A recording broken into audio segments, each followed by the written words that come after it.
L'irrationnel est-il nécessairement absurde? Thèse, au sens premier, l'irrationnel est absurde, car il contredit les règles de la raison, et traduit une idée fausse de la réalité. Antithèse, l'irrationnel n'est pas nécessairement absurde, il permet de dépasser les limites de la raison. Thèse, c'est parce qu'il contredit les règles de la logique et de la raison que l'irrationnel est nécessairement absurde, il traduit une conception fausse de la réalité, il est parfois même une mystification. Premier argument. Au sens premier, l'irrationnel est absurde. Le mot absurde désigne en son sens premier ce qui viole les règles de la logique. Un raisonnement absurde est un raisonnement faux.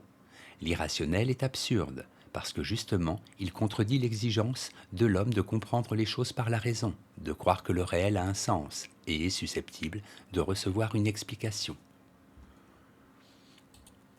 Deuxième argument, l'irrationnel traduit une idée fausse de la réalité. L'homme a eu souvent recours à l'irrationnel pour expliquer le monde qui l'entourait. C'est le propre de la pensée magique. Expliquer par exemple un séisme par la colère des dieux nous paraît aujourd'hui absurde, car la science nous a permis de comprendre les causes d'un tel phénomène. Troisième argument, l'irrationnel est parfois une mystification. Notre société est attirée par l'irrationnel. Le paranormal fait recette, chirurgien aux mains nues, petite cuillère courbée par la seule force de l'esprit, en sont des exemples.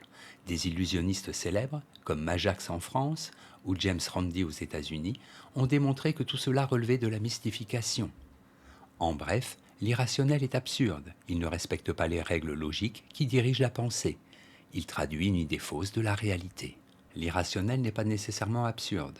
En effet, la raison humaine est limitée, elle ne peut atteindre l'absolu.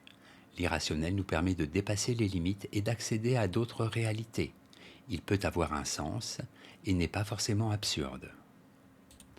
Premier argument, l'irrationnel est porteur de sens. Certains domaines de l'existence humaine ne relèvent pas de la logique et de la pure rationalité. En effet, la raison est limitée et ne peut accéder à certains domaines. On ne peut pas par exemple démontrer rationnellement l'existence de Dieu. La croyance religieuse est donc, au sens strict, irrationnelle, mais elle n'est pas absurde. Deuxième argument, nous ne devons pas toujours suivre la raison. Heureusement parfois que l'homme n'est pas toujours raisonnable et qu'il suit, par exemple, son instinct ou ses sentiments. Jean-Jacques Rousseau montre, par exemple, dans le discours sur l'origine et les fondements de l'inégalité parmi les hommes, que la raison nous isole. Dans une querelle de rue, l'homme raisonnable s'éloigne, par prudence. Au contraire, les femmes des halles séparent les combattants, car elles n'écoutent que leur cœur. Troisième argument, l'irrationnel n'est pas forcément inexplicable. La psychanalyse a montré que l'irrationalité de certaines conduites humaines n'est pas forcément absurde. Elle a un sens, mais un sens qui n'est pas apparent et que le thérapeute doit décrypter. Ainsi, une jeune fille hystérique, incapable de boire, malgré une soif intense, traduisait par ce symptôme un choc affectif refoulé dans l'inconscient. En bref, l'homme n'est pas un être purement rationnel. Il y a des choses qui échappent à sa raison. Certains comportements irrationnels ont un sens caché.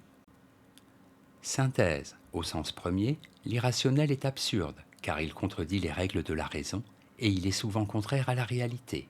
Il est vrai également qu'aujourd'hui l'irrationnel séduit, peut-être parce que le développement des sciences et des techniques, en créant un monde purement rationnel, ne permet plus de rêver et ne garantit pas non plus le bonheur. Sans négliger les dangers de l'irrationalité, que l'on voit se manifester par exemple dans les phénomènes des sectes, il faut admettre que l'expérience humaine ne se limite pas à ce qui est logique. La raison a ses limites, elle ne peut résoudre les grandes interrogations humaines. Et comme Pascal le disait déjà, je suis dans une ignorance terrible de toute chose. L'irrationnel fait donc heureusement partie de notre vie, et nous devons l'accepter.